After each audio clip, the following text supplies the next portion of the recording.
Hello and welcome to Evangelical 360.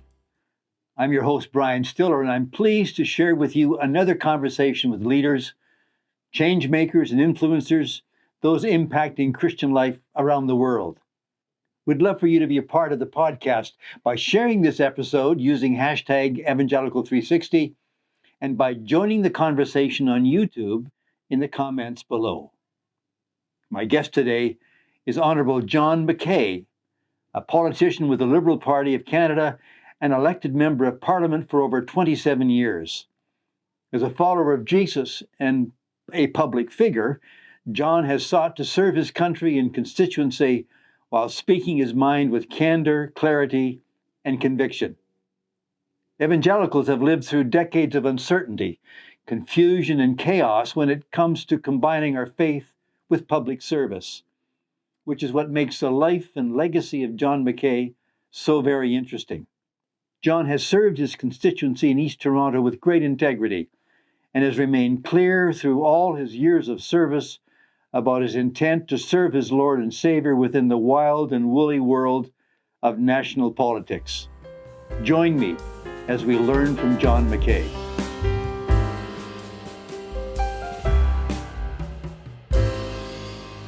John McKay, thank you for joining us in Evangelical 360. Well, thanks for the invitation, Brian. It's good to see you. John, you have served as Member of Parliament for 27 years in the Canadian federal system. That's remarkable.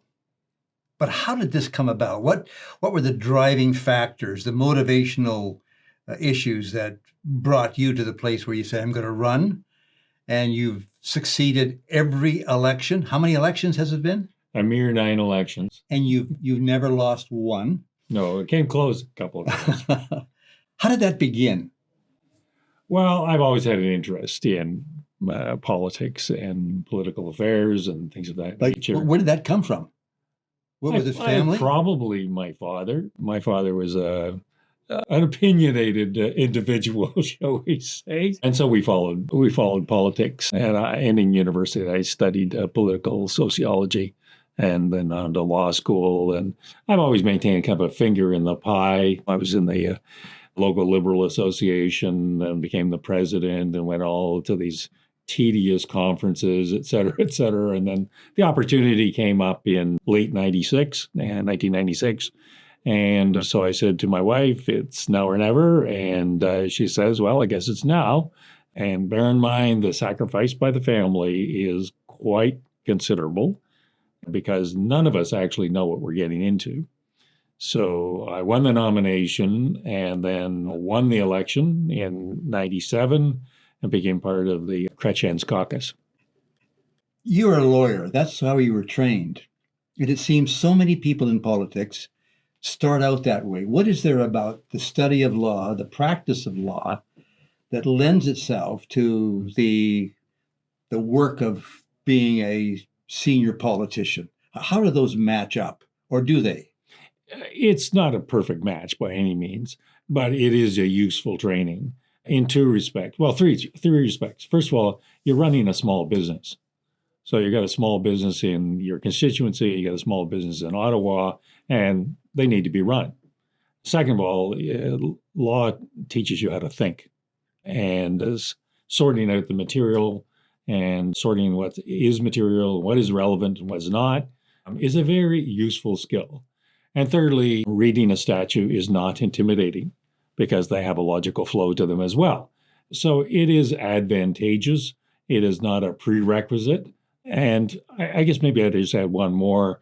If you're going to be in the public realm, it's better to be able to speak with full coherent sentences than not, and to organize what it is you have to say.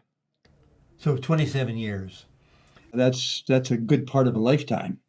You've had different governments. You've been in government. You've been out of government as a member of the Liberal Party. But what has sustained you during those 27 years? You and Carolyn have 5 children, so you have that as a part of your life. Your riding is in the Toronto area, and Ottawa, a few hours away, is where the seat of the government is. So you've got all those factors at play. What keeps you at the task and motivated to achieve?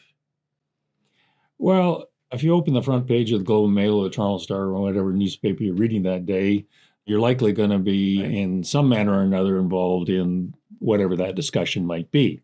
So for those of us who like to engage in the politics of the day, this is the perfect job. The interesting thing about being a sitting member of parliament is that you can have influence on whatever that issue might be, and you will know who the players might be. So if it's say it's a business issue on the front pages of the report on business in the Globe and Mail, well, you know the ministers, and if you're in government, you can go to the finance minister and say, well, how is this, one of another example, capital gains tax, going to affect my constituents?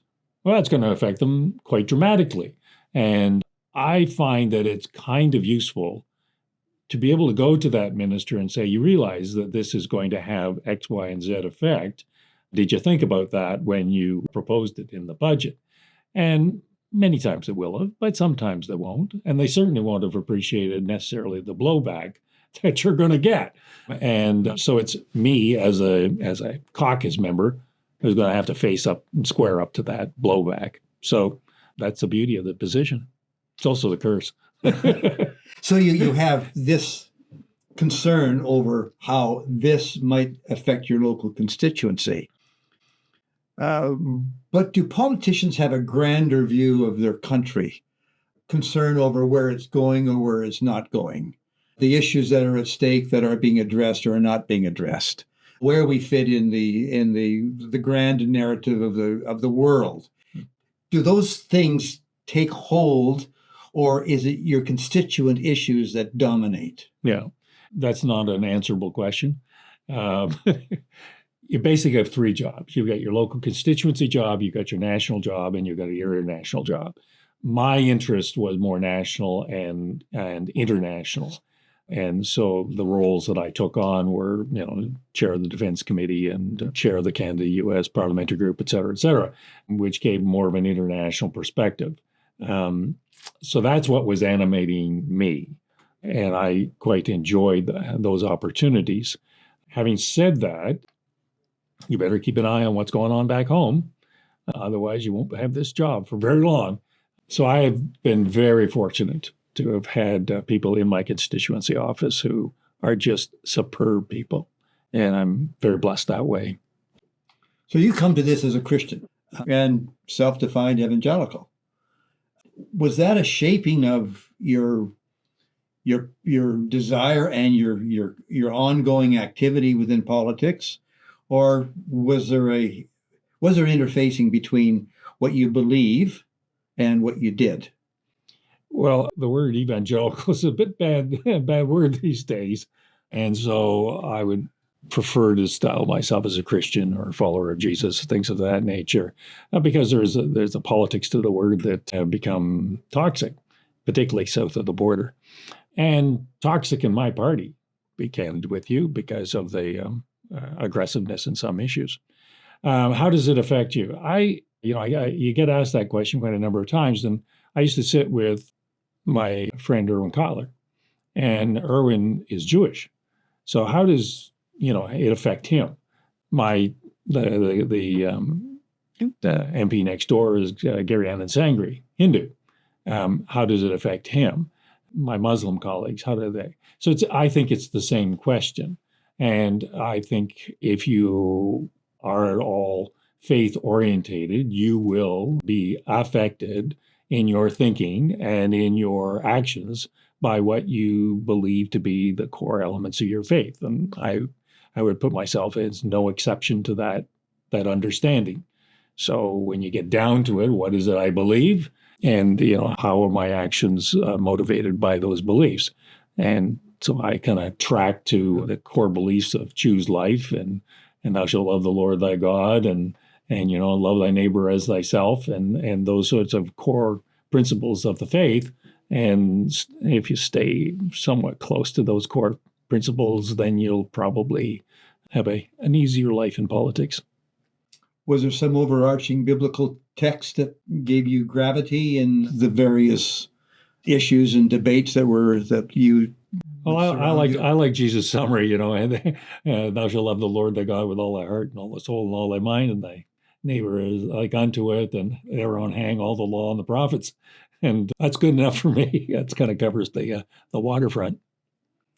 There has been discussion, not just in the U.S., but in Canada and globally, where one would wish and hope for that their country be much more Christian in its policy and its orientation than being secular. How do you come to that, and how do you deal with the issue of secularity as a Christian? And probably, if I could assume, you would have some aspiration that this country would manifest Christian ideals as well.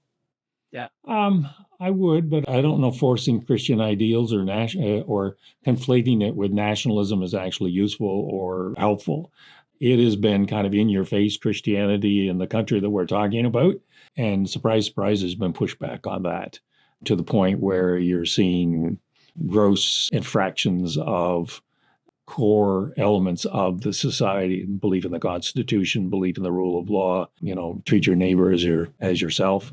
And so I think when you push that kind of stuff down the throats of people who might believe differently than you do, you're actually being counterproductive.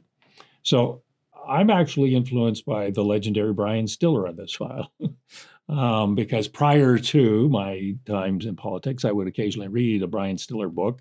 And your core argument was to make space in the marketplace of ideas for Christian expression, which I think was, if you will, pre my political life, influential on me.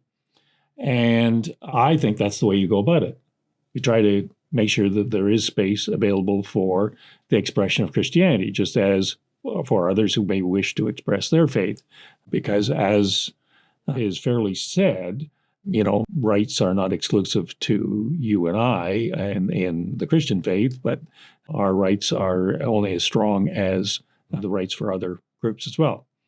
Having said that, I think the pernicious influence of secularism is, I think, particularly devastating to religious communities, because in its core, it believes that religious expression should not take place in the marketplace of ideas.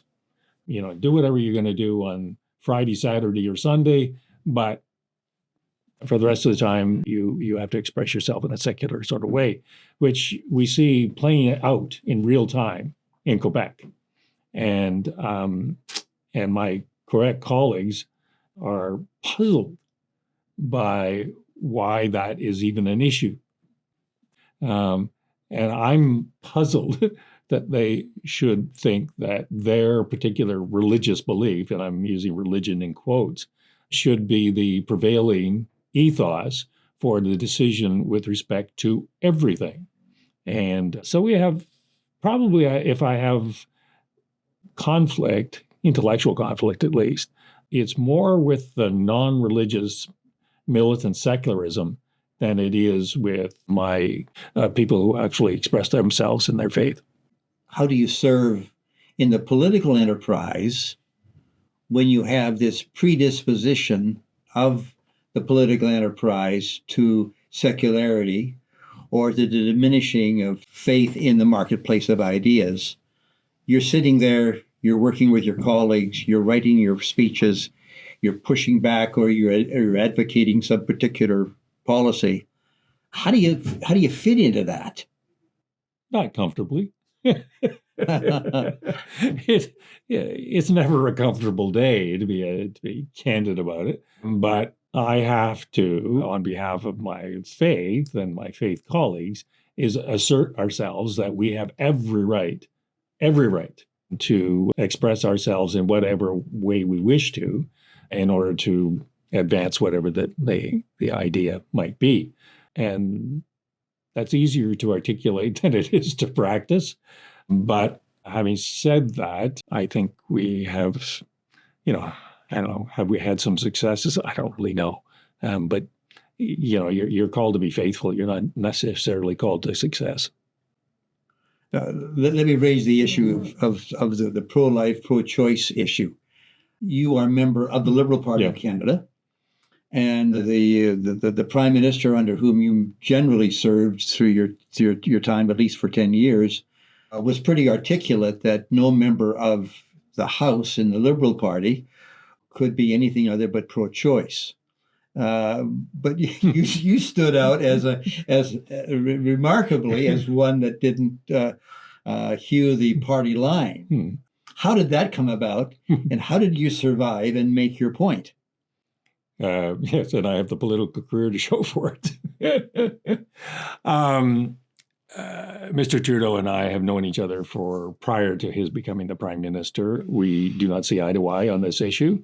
I think essentially I was grandfathered into the Liberal Party, notwithstanding that everyone knew where I stood on the issue. But that also had its limitations. But I adopt the Martin Luther King approach, which is that, if you're going to disobey the law, be prepared to suffer the consequences. And I would not analogize myself to Martin Luther King by any means, but you have to suffer the consequences. And there were consequences. That's life. Having said that, there's also wonderful opportunities that you continue to have in a caucus and particularly in the government caucus. I've done a complete circuit of the House of Commons from government caucus to opposition caucus to third party status caucus back to government caucus. And as the late Herb Bray used to say, there's no bad seats in the House of Commons.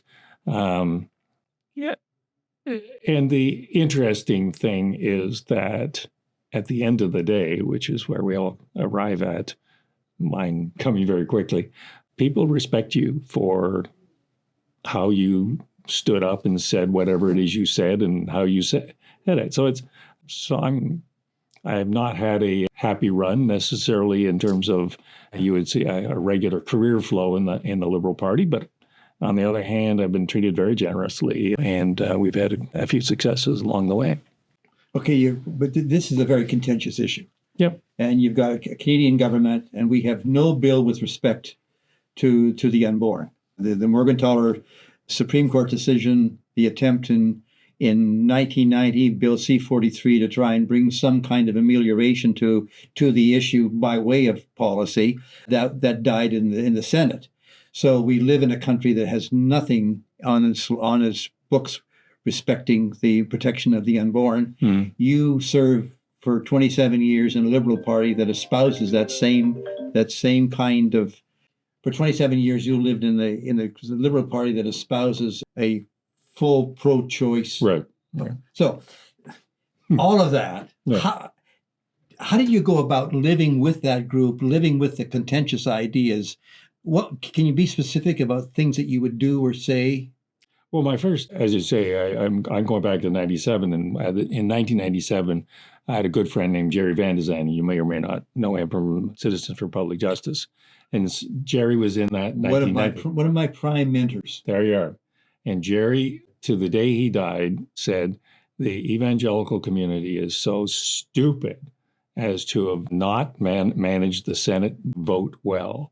They could have made a compromise which would have provided would have been a law about abortion in this country, probably having to do with trimester.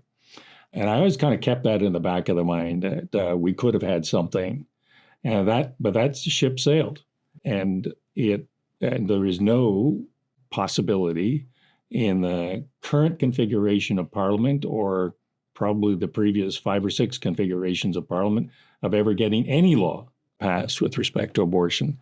And so it speaks to an issue as to when you decide that I've got as much as I can possibly get. And there I would track to Wilberforce again.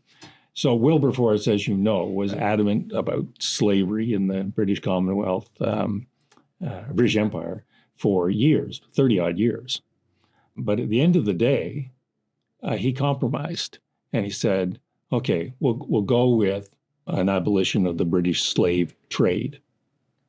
And because the British slave trade was abolished, then the value of slaves became worthless. And then for slavery, the abolition of slavery happened after that. So you have to make some strategic compromises in politics. You're not always going to get your way, and you have to be wise. Take what you can get, because you may not get anything at all. Let me just bring clarification to 1990, Bill C-43, the attempt by the Mulroney government to bring forth a bill that was a third way. Mm-hmm. The Evangelical Fellowship of Canada supported that as an approach, but it was Campaign Life, a fundamentalist Christian grouping that persuaded a couple of senators to vote no, and we lost it on the basis of one vote. But the evangelical community, by and large, supported that third way. It was this fundamentalism that was driven mainly within the Roman Catholic Church that brought the bill down. So just for clarification, on you were there. You were there. We were there. Yeah, and so you can appreciate Jerry's position was, I take it, largely your position as well, that it was there for the taking, and we got blown. We got blown. Yeah. It was a sad, sad day. Yeah. It was as grievous a moment as I can remember. Jake Epp, who was a senior member of the cabinet, I think we were tearful as we talked by phone when we heard that the vote had been lost by a tie in the Senate. Yeah. Okay, let's go on. You've had some successes, some major bills that came about by your vision and insistence and your political skills in managing the House. Talk to me about that as at least one of your moments of good memory. Well, basically, for the benefit of your listeners, bills divide into two categories: government bills and private members' bills. So people who are not in government, like myself, can propose private members' bills. So I proposed 5. One on fire-safe cigarettes, so don't burn the house down when you fall asleep smoking. One on better aid bill, which meant that, you had to actually put your aid money and give it to poor people. What an idea that was. And then the one which was a glorious failure, and you learn more from your failures than you learn from your successes, was a bill called C-300, the Better Mining Bill, which essentially said that if you're going to mine in somebody else's country, then you have to comply with international human rights law and don't degrade their environment. Otherwise, don't come to the government for consular or financial support. What an idea that was. Jeez. We're not going to pay you to abuse people's human rights. And then a fourth one was you have to disclose any bribes you've given. That went down to glorious failure, but ended up in a year later in an omnibus bill in the Harper government, which was fine. That's after they crushed me in a vote. And then the final one was a supply chain slavery bill, which essentially requires companies of a certain size to disclose whether they feel that they have any slave products in their supply chains, which is ongoing right now and is actually still quite controversial. But I think it is the law. And so let's see how that. So those are successes, I would say. Even the failures were successes, because the mining bill ultimately ended up in the Canadian Office of Responsible Enterprise. And that's an office. So on the floor of the House, you have these successes, but you have to kind of keep worrying the things to death, because they go back into the bureaucracy, and this is this great morass of people who may not be quite as motivated as you are to see that the bills have some success. It's been quite an interesting journey, and you said, well, you weren't in government, you never ended up in cabinet. Well, what other cabinet minister has 5 bills to their credit? What was the kernel idea or situation that gave rise to this bill respecting slavery? So, finger your garment here. Yes. Do you know whether that garment is made by a slave? No. No. Nor does anybody else who's listening to this podcast.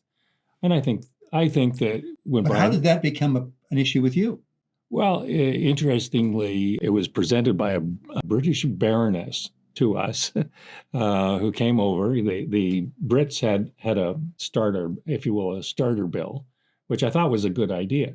Why does it appeal to me specifically?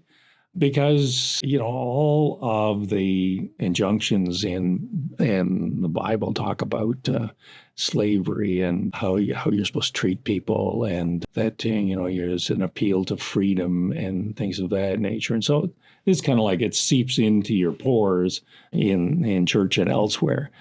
And it also matches up with my interest in human rights. And you have to be able to state to a post-Christian citizenry why this is good for them. And you frame it in human rights rather than, if you will, a biblical framing. And so whether it's in human rights or just is good for business, these are the kinds of arguments that you have to make in order to be able to say to people, we shouldn't be buying slave products from anywhere. And this is the way that we can purge our supply chains of slave products. Speaking to younger people, Gen Z, others, who look at their country, look at the world, have concerns and interests, and wonder about public service in the political realm as you've had, what would you say to them? What advice would you ask them to consider as they look to this as a possible future for them? Don't expect it to be easy. It is fraught with various twists and turns that you can never otherwise anticipate. But start early, get involved. I don't really pick if it's going to be partisan politics, we'll pick your party. But and how do you know at what stage the party is it because you have friendship with people in that party, or is it an ideological, value-based decision? For some people, it'll be an ideological, value-based decision. Some, they just kind of fall into it. Some, it's electoral practicality. If I run as a liberal in Alberta, I'm gonna have a very frustrated political career. So, it's all of the above, but do get yourself involved. Knock on a few doors. See whether you like this stuff. You better be prepared to handle what people will say to you at the doors, but also be involved with the local executive. Most riding associations are very keen on younger people. I've got a few in my riding association, and I swear one day, one I think is going to be the next Prime Minister of Canada, and the other I think is going to make a pretty fine MP. But they've picked up a lot of seasoning over the last few years that would not otherwise be available to them. And then be literate, keep up on what's going on around the world. So that would be my general advice. You've had a remarkable career, John. 27 years with high credibility. People may not agree with your policies, but the enormous respect right across the political spectrum. And through that time, you've maintained a marriage with a family and a faith. What are the kind of things that have nurtured you in your relationship and family relationship and in your walk with the Lord? Well, I'm very fortunate to be married to a woman who is an extraordinary woman. And Carolyn is the love of my life. And she has kept our family glue together. It's tough at the best of times. And she's done a marvelous job at keeping us together. So I feel blessed. I know that word gets kind of batted around a little too frequently, but I do feel blessed. It's interesting in terms of faith expression. I chaired the National Prayer Breakfast for a couple of years and had the good fortune of meeting Romeo Dallaire as one of my guest speakers. His expression of his faith was the kind of thing that sends chills up and down your back. So you meet some really amazing people. I was chair of the National Prayer Breakfast when 9/11 happened. And the U.S., so I got to know the U.S. ambassador quite well again. These are just remarkable experiences that you don't otherwise have. And then there's always that kind of tingly spider sense or whatever, that you're kind of doing the right thing. Doesn't happen in my case all that often, but every once in a while you do have that feeling. Okay, well, that was an interesting thing. And so, like a lot of faith journeys, you don't know actually where you're going, but when you look over your shoulder, you've probably been somewhere and maybe you actually did something that was useful. John, thank you so much for joining us today on Evangelical 360. Thank you, Brian. And thank you for being a part of the podcast. Be sure to share this episode using hashtag Evangelical360 and join the conversation on YouTube. If you'd like to learn more about today's guest, be sure to check the show notes for links and info. And if you haven't already received my free ebook and newsletter, please go to brianstiller.com. Thanks again. Until next time. Don't miss the next interview. Be sure to subscribe to Evangelical 360 on YouTube.